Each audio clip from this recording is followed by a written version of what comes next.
Amazing. You guys, this is Eve Slater. Hey everyone.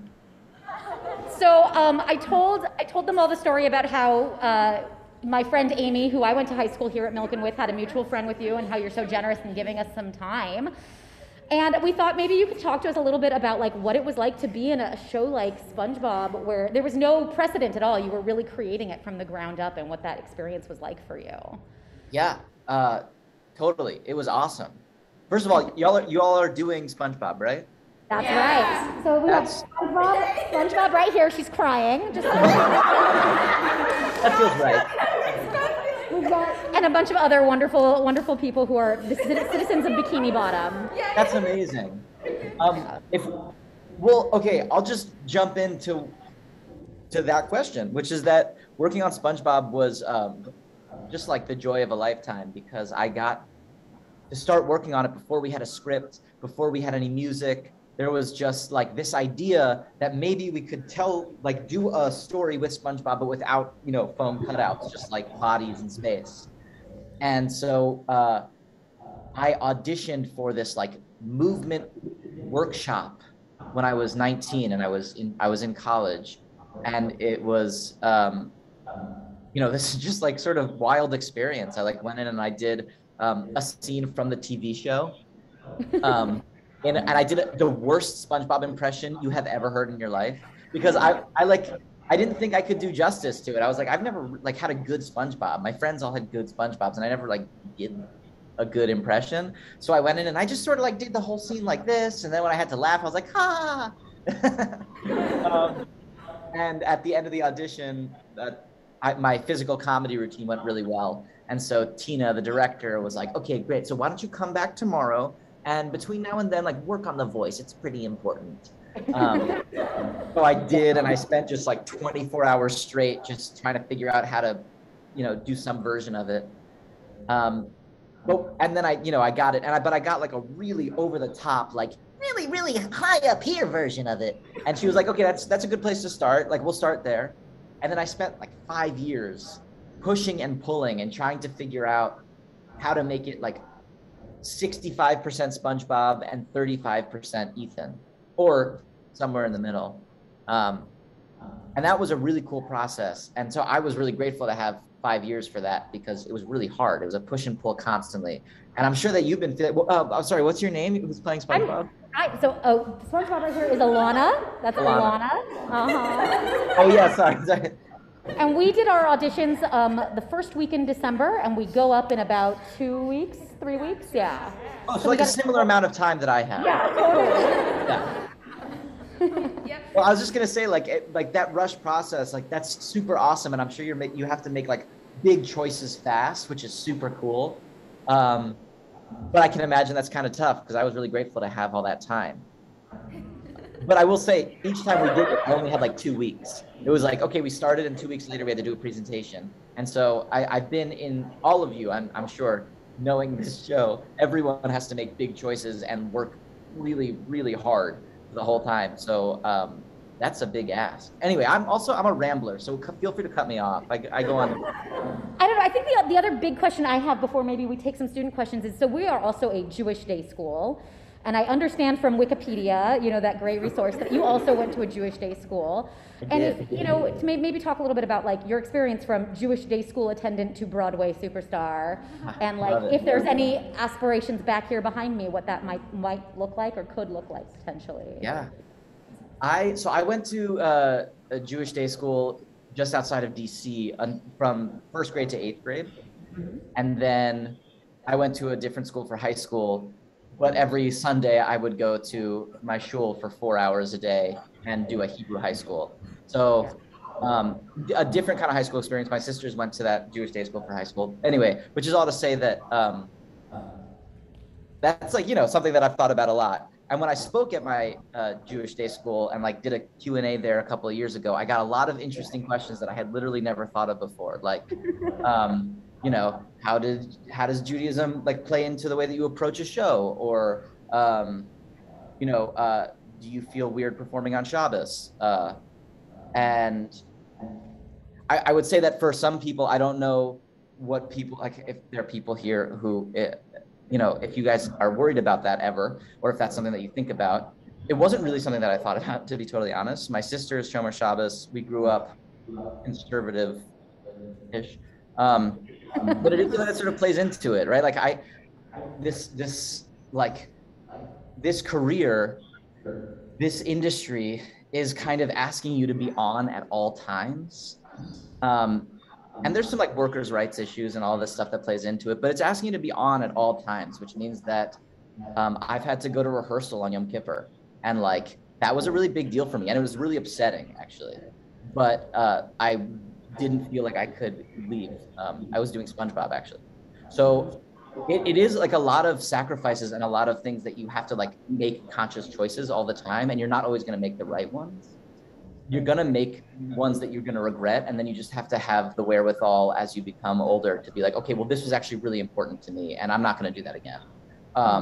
That was my experience with it in terms of sort of being Jewish in this business. But to take another side scoop on it, I found that the thing that has been most applicable to my acting and to my writing was the way that I learned how to analyze text at Jewish Day School, at Jewish Day School, in one class that I had, my Tanakh class in middle school, and then this one teacher that I had at the Hebrew high school, who, again, another Tanakh class.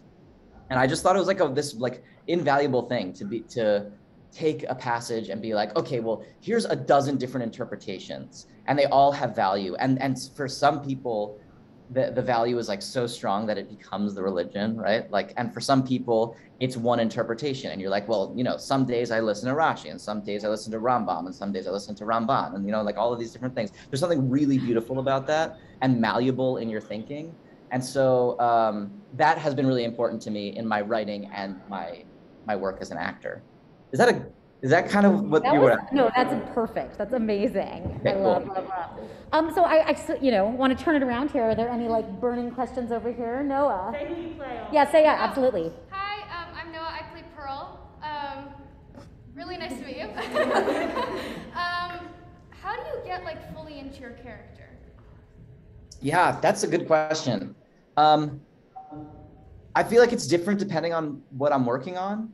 The biggest thing for me is just the rehearsal process. I spend that time like learning what being the character means. For SpongeBob, what it meant really clearly was the physicality. And so being able to just sort of drop into the way that I stood and the way that I held myself was the most important thing for me to tap into all of the other things, all of the sort of mind frame things, the moment before things, you know. And then with a show like SpongeBob, I also spent over an hour every day stretching and warming up just to make sure I didn't hurt myself. But yeah, no, I think it depends on what I'm working on. And I think that's a kind of a cool thing as you do more shows. I remember the big change for me was in college. I had done maybe one or two shows. I had done 2 shows a year in high school and like maybe 1 show in a year in middle school. And then I got to college and my first semester I did 5 shows. Wow. And I had this process of being like, well, it worked for me last time, so I'm going to do it again this time.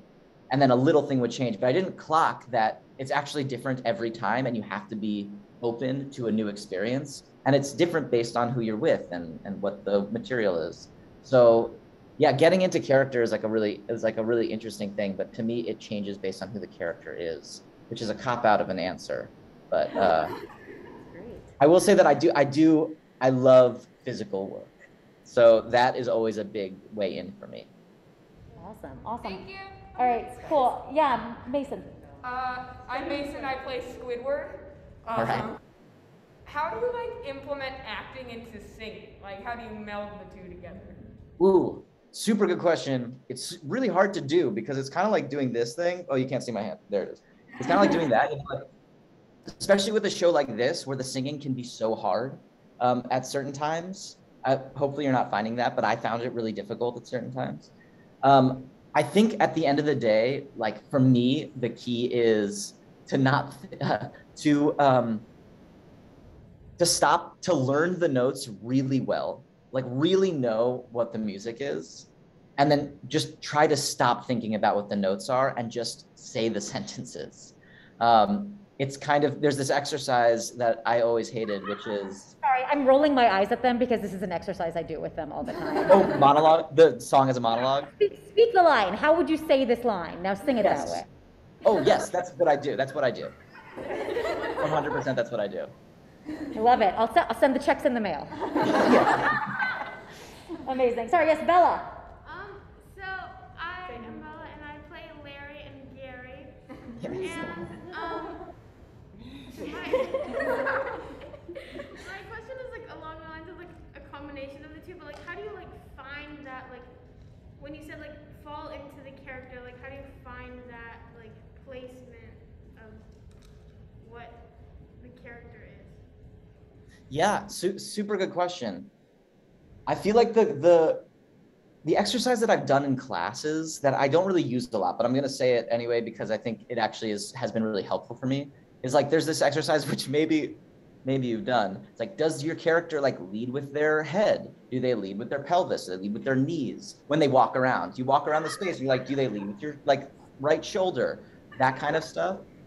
Sorry, yes, the director is now doing the same thing where she's like, they've done this exercise as well. This is same page. Oh my God, it's great. We know what we're doing. It's amazing. Sarah, did you want to ask a question? I know. So this is, sorry, this is Sarah Figaton. She's our director. Hi. And Lindsay, our choreographer. Yeah, I was kind of curious for you to explain a little bit about kind of the collaborative process between, like what that 5 years looked like between you and the director, and what was you, what was them? Yeah, so our director was this visionary named Tina Landau. And so she came up with the concept for the whole show. The collaboration was amazing. I feel incredibly close with Tina because she once described the job of directing to me as a director, from her point of view, is a good editor.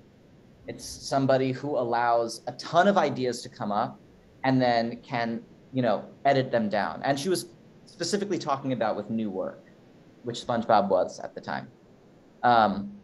And so the collaboration was really intimate in that we talked a lot about it constantly. And it was phrased, honestly, the way that it was mostly phrased was push and pull. She would say like, Ethan, you're doing too much, do less. Or Ethan, you're not doing enough, do more. And it was really just like checking in on that 2-3 times a day. In terms of like ideas, she let me run wild, which was such a mistake. And I started when I was 19. So I would I had like boundless energy and I had no, filter in terms of ideas. I had a lot of filter in terms of what I was saying. I was quiet in conversations, but when we were up on our feet and we were doing things, I'd be like, well, what if I did a dive roll here? She was like, well, that doesn't make any sense. I'd be like, what if I do a handstand? She'd be like, okay, well, that's okay, but like, calm it down. So she like really let me like sort of go wild, and then she would pull me back. That was kind of what the collaboration was. I will say, like, she also gave us a ton of ownership over everyone in the company over what we were doing. So I feel, if I'm telling you how I feel like all of SpongeBob in our production was me. I feel like I came up with every idea and I got to implement them in the way that I wanted to. If we're talking like objectively, realistically, what it was probably more like 60 to 70% of it was me, and 30 to 40% of it was Tina getting me to do what she wanted me to do, but making it feel like it was all my own. Can I ask a question and add to that? Yeah, sorry, yes, this is our stage manager, Talia, wants to ask a question. Hey. Talia? So what I'm hearing, correct me if I'm wrong, is that you made a lot of mistakes and they were okay and we were cool with that?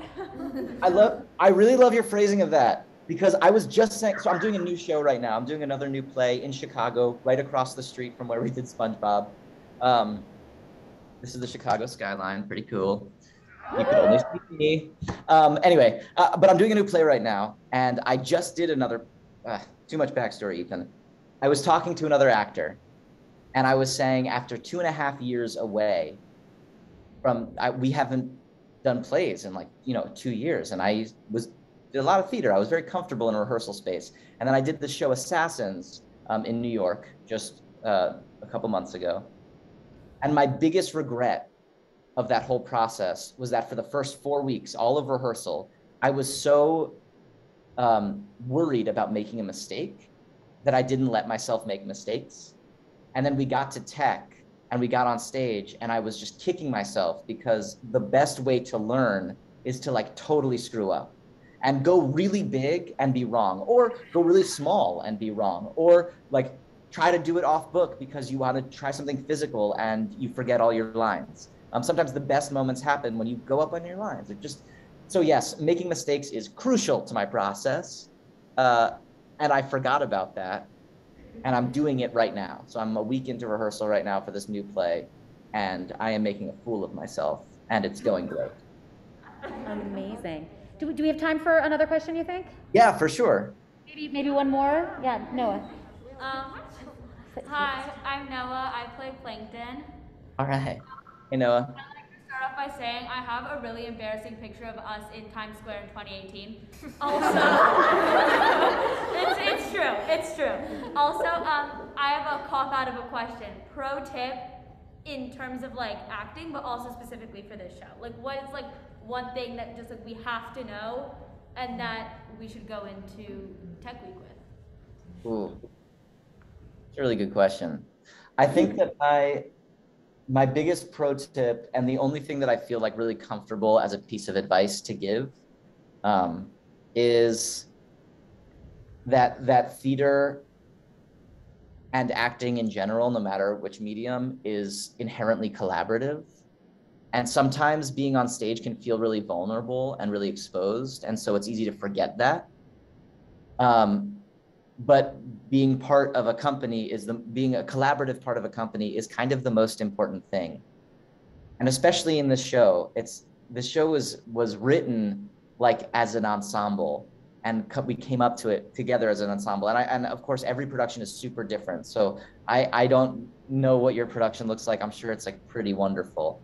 But the ensemble element of it, where it's all about everybody collaborating together, is the most important thing. So I would say that as an actor, if you want to be an actor as a career, the way that you work is that you are great to work with and people want to keep collaborating with you.